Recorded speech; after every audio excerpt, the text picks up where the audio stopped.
Okay, Assalamualaikum warahmatullahi wabarakatuh. So untuk video kali ini saya nak tunjukkan cara macam mana kita nak generate report lah. Tapi sebelum kita generate report, pastikan kita calculate dulu.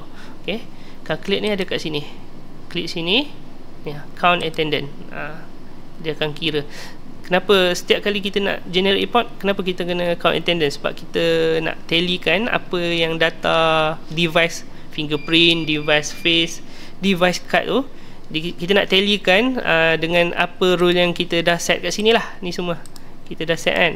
So count attendance ni kira macam nak bagi tally, baru nak filter lah, nak filter supaya boleh generate report. So untuk video kali ni, klik je sini count attendance, klik sini, lepas tu pilih tarikh. Contoh kita dah set macam video sebelum-sebelum ni kita set bulan 4 kan. So kita ambil 1 hari bulan 4 sampai sekarang lah, sebab kita dah tak ada lain.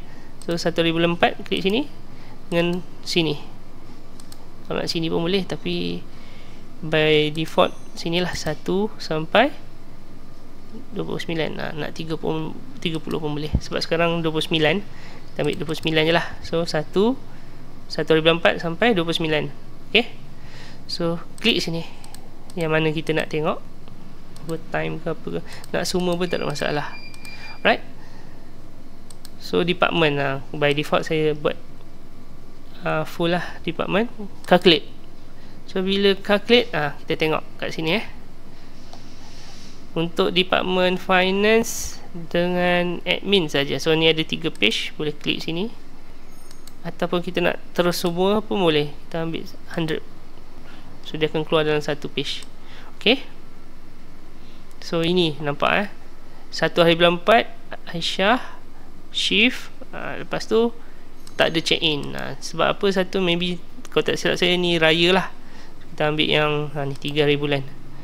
3 hari bulan, ni ada sini pukul 8.15, balik 5.30. So kat sini, kat tepi ni dia ada dia punya summary lah. Required work 480, actual work ini, valid work sini, right, break time ni. Okay, so kalau kita nak export, kita boleh export. Klik export ni, kita letaklah dekat download. Contoh kita letak kat download ni, dah ada, ataupun desktop download lah. Okay, save.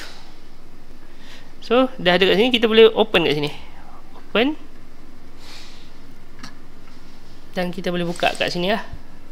Ini contoh file dia yang kita dah buat.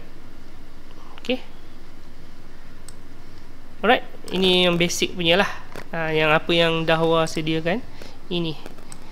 Alright, itu saja untuk video kali ini. Sekian, terima kasih.